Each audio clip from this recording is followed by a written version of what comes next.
Welcome to Offbeat Editor Audiobook. This audio is recorded by Offbeat Editor. Voice over by Rizwan Korim. Tonight I'm taking you back to 1912, to a small Iowa town where 8 people were brutally murdered in their sleep. The killer was never caught. The motive remains unknown, and the house still stands today. People say it's the most haunted house in America. At night, you can hear children crying, doors slam shut on their own, footsteps echo through empty rooms. But before it became famous for ghosts, it became infamous for something much worse. This is the story of the Villisca Axe Murders. Villisca, Iowa, 1912. Picture a small Midwestern town. Population, 2,000. The kind of place where everyone knows everyone, where neighbors don't lock their doors, where the biggest event of the week is Sunday church service. This was Villisca, Iowa in 1912. Nothing bad ever happened here. It was safe, peaceful, boring even. Until June 10th, 1912. That night everything changed, and Villisca would never be the same again. The Moore family. Josiah B. Moore, age 43. A successful businessman who ran a farm equipment company, respected in the community, a devoted family man. His wife, Sarah Moore, age 39.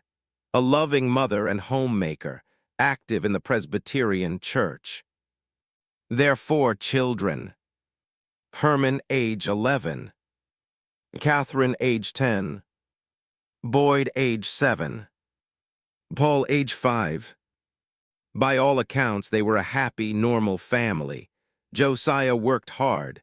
Sarah took care of the home. The kids went to school and church. They were living the American dream. And on that Sunday night, they had 2 guests staying over.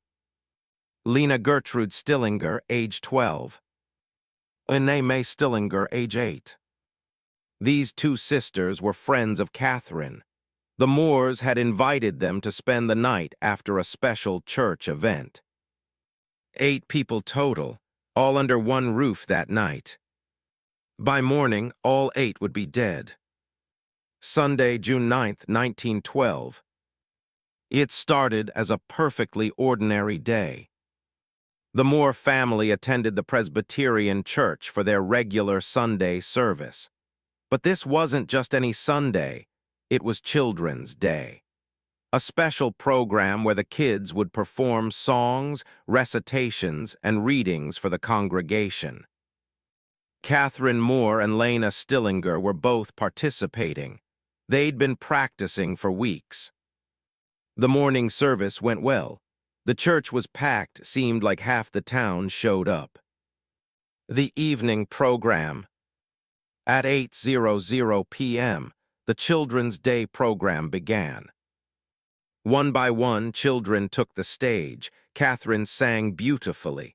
Lena recited a poem she'd memorized. The parents beamed with pride. The audience applauded warmly. It was wholesome, small-town America at its finest. The program ended around 9:30 p.m.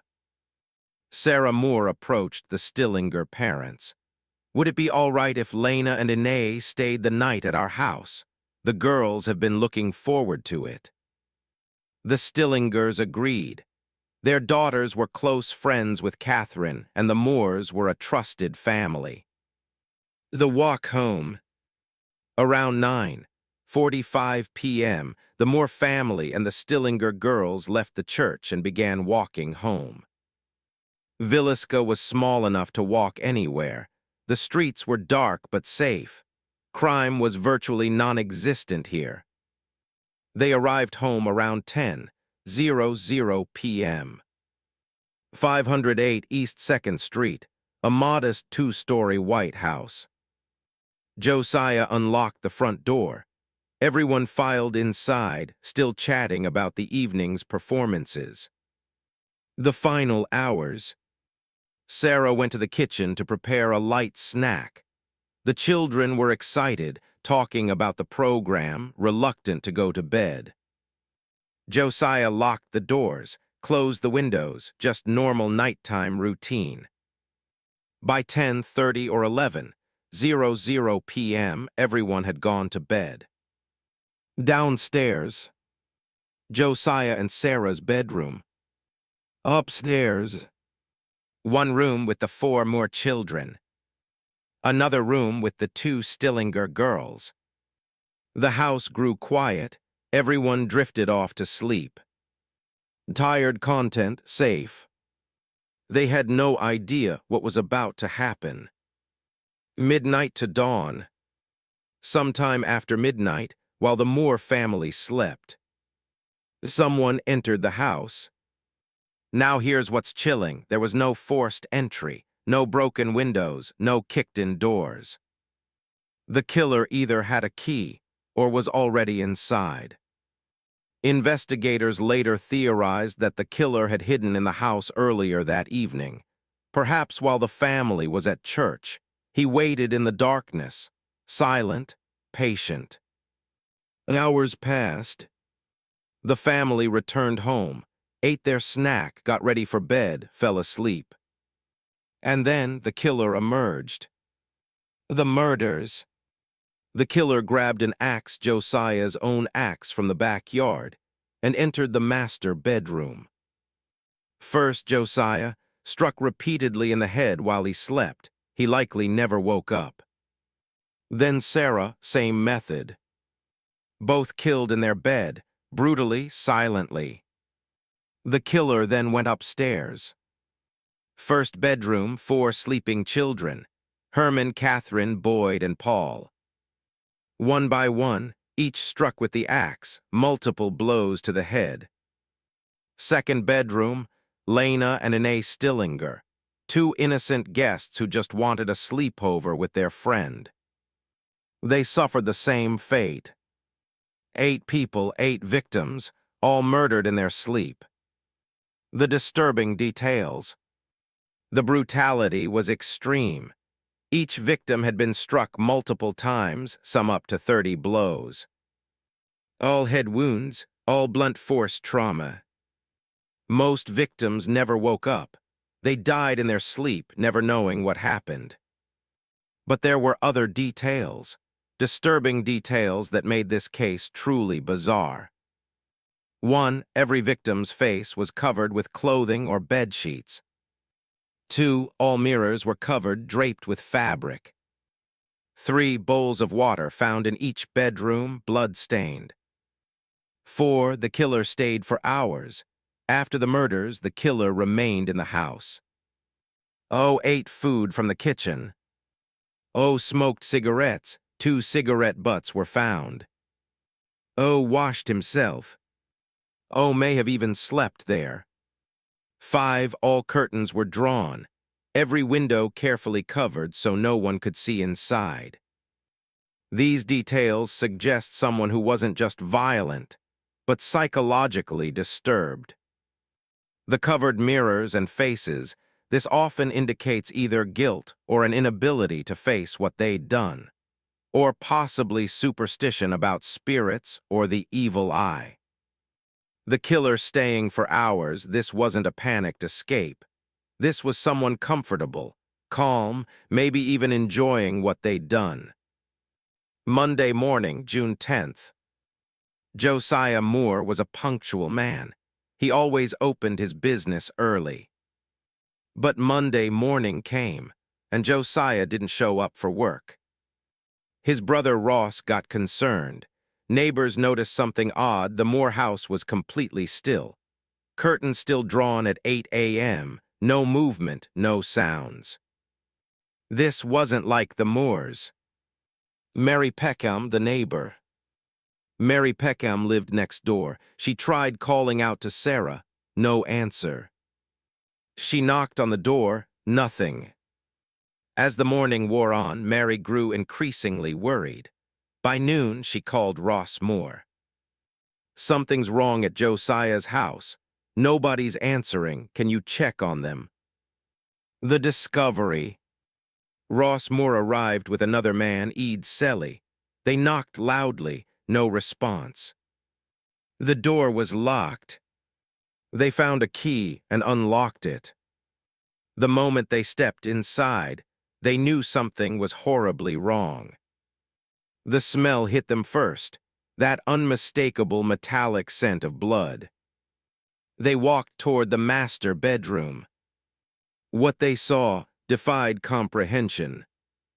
Josiah and Sarah Moore lay in their bed, covered in blood, clearly dead. Panicked, they rushed upstairs. First bedroom, 4 children, all dead.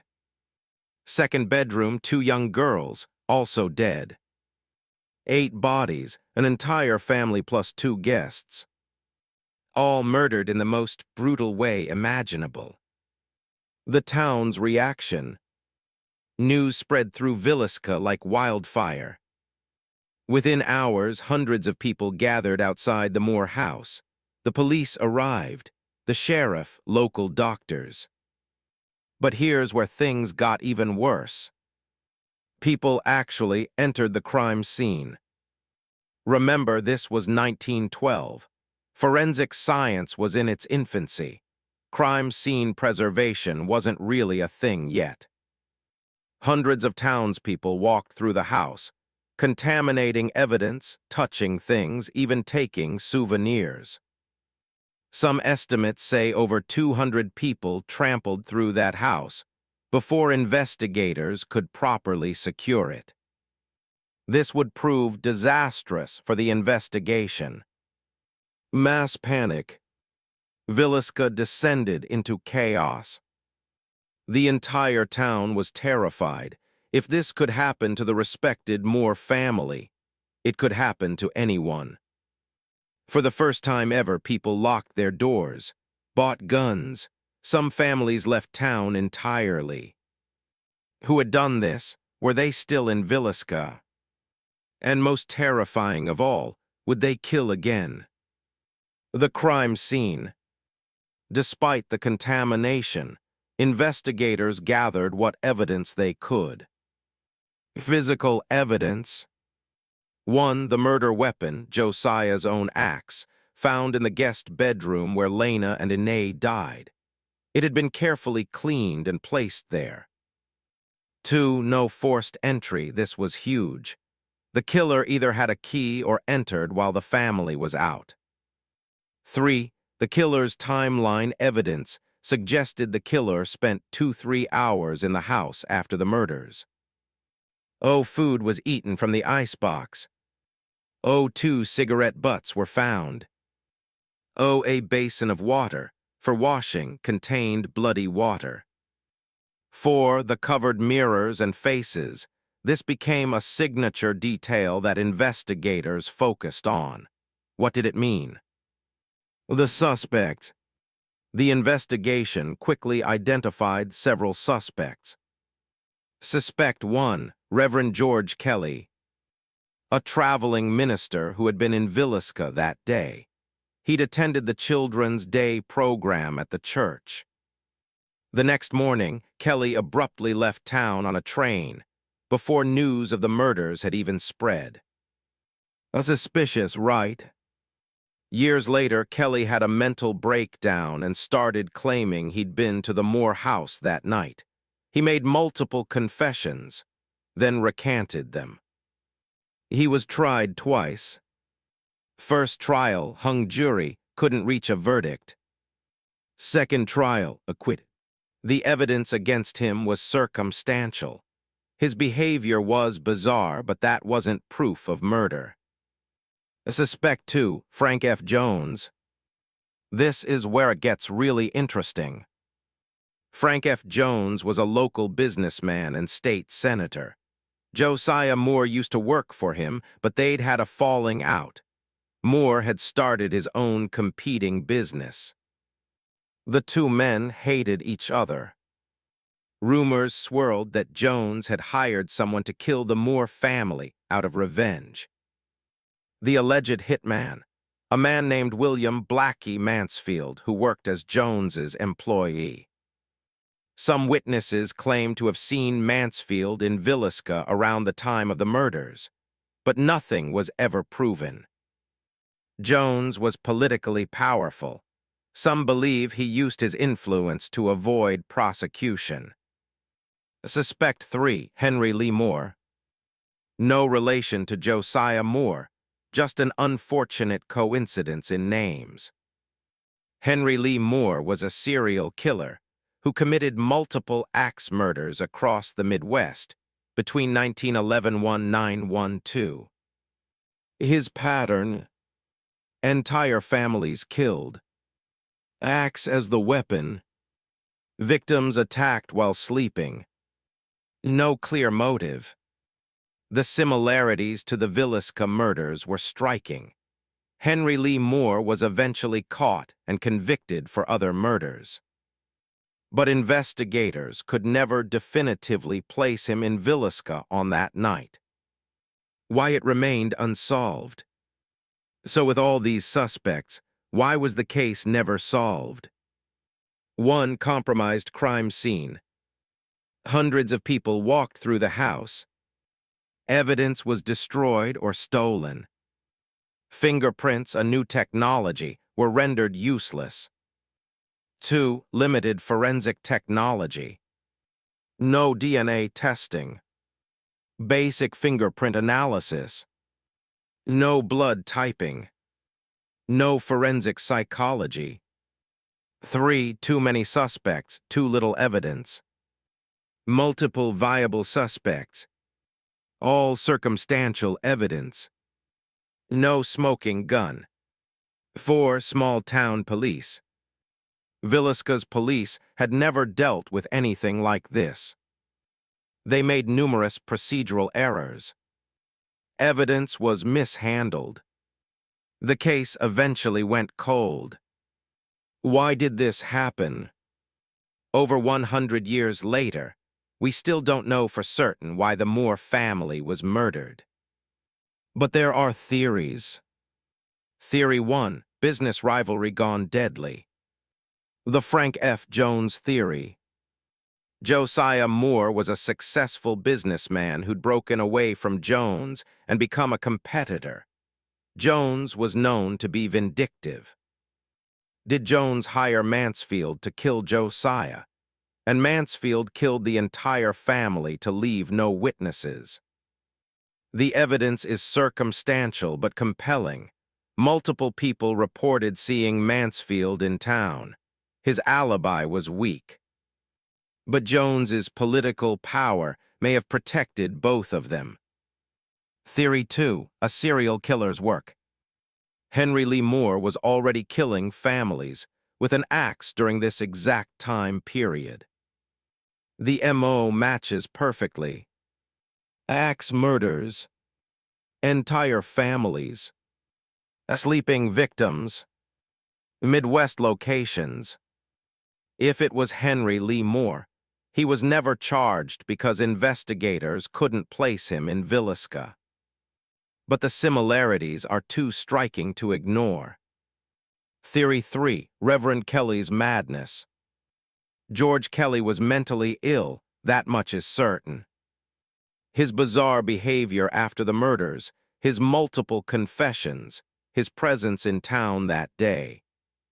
Many believe Kelly was the killer, but he was found not guilty due to lack of evidence.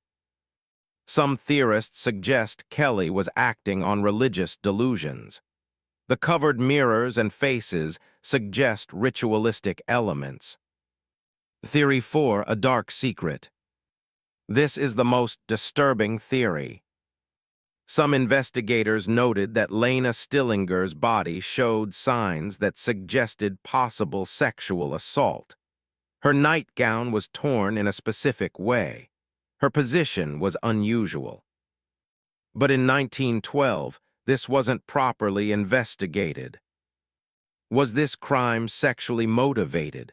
Was someone targeting Lena specifically and killed everyone else to cover it up?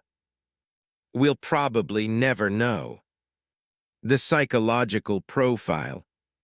Modern criminal psychologists have analyzed this case, and created a profile. The killer was likely male, 25–40 years old, familiar with the Moore family and home, mentally disturbed with possible psychotic features, experienced with violence, the efficiency of the kills, local or semi-local, knew the town, the family's schedule. The covered mirrors suggest either a superstitious beliefs, inability to face his own reflection after the act, religious delusions. The fact that he stayed in the house for hours suggests lack of fear of capture, possible dissociative state, comfort in the environment, from crime scene to tourist attraction. The house at 508 East 2nd Street still stands in Villisca, Iowa. After the murders, it stood empty for years. Nobody wanted to live in the murder house. It changed hands several times. Some owners tried to rent it out. Most tenants didn't last long. In 1994, Darwin and Martha Lynn purchased the property. They meticulously restored it to its 1912 appearance. Today, it operates as a museum and something more. You can actually stay overnight in the Villisca Axe Murder House.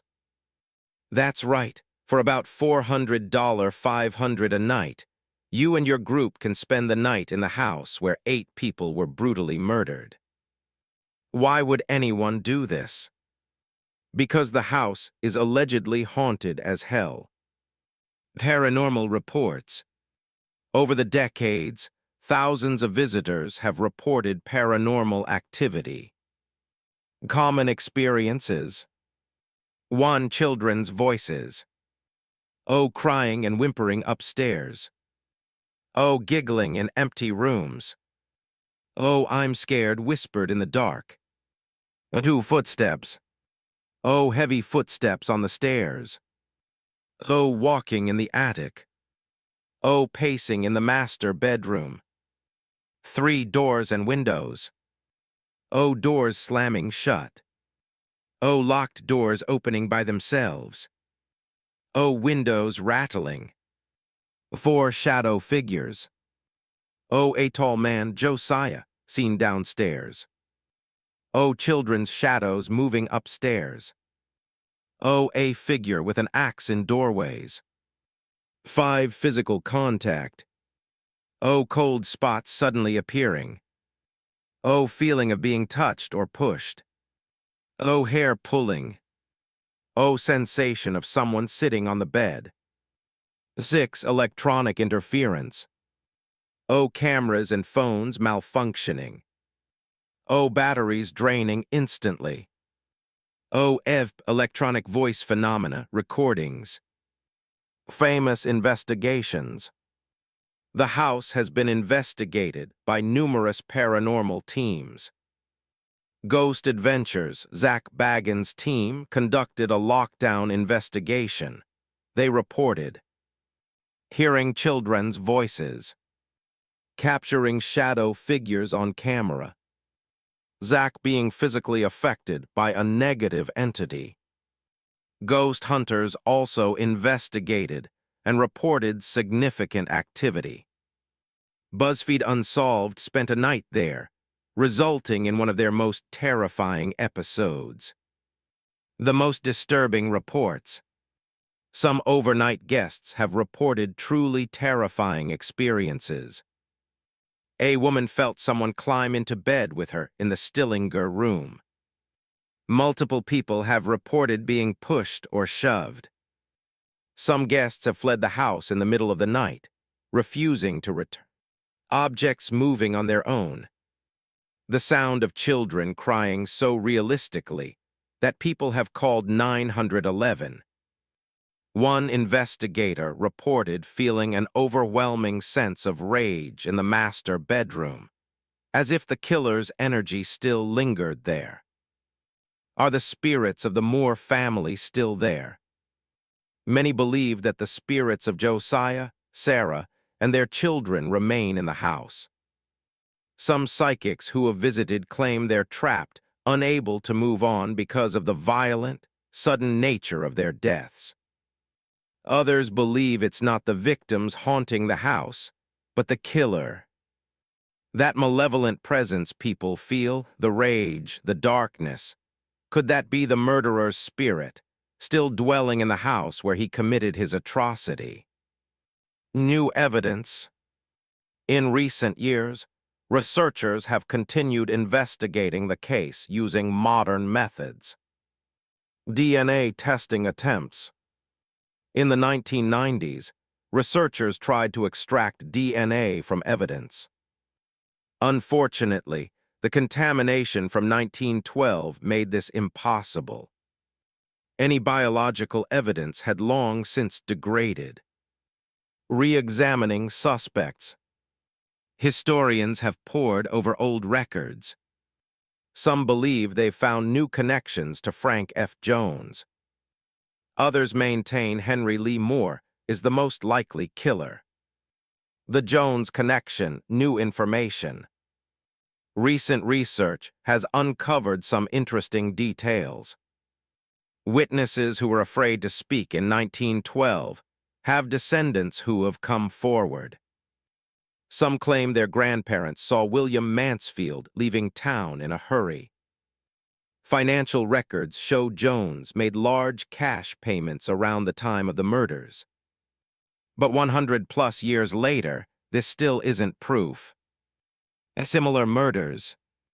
What's truly chilling is that the Villisca murders weren't isolated. Between 1911-1912, there was a string of similar axe murders across the Midwest. Colorado Springs, September 1911, family of 3 killed. Monmouth, IL, October 1911, family killed with axe. Ellsworth, K's, October 1911, family murdered. Paula, K's, December 1911, 5 killed with axe. And several more after Villisca. Same pattern, families killed in their sleep with an axe. Was this a serial killer traveling through the Midwest? If so, he was never caught. The murders stopped after 1912.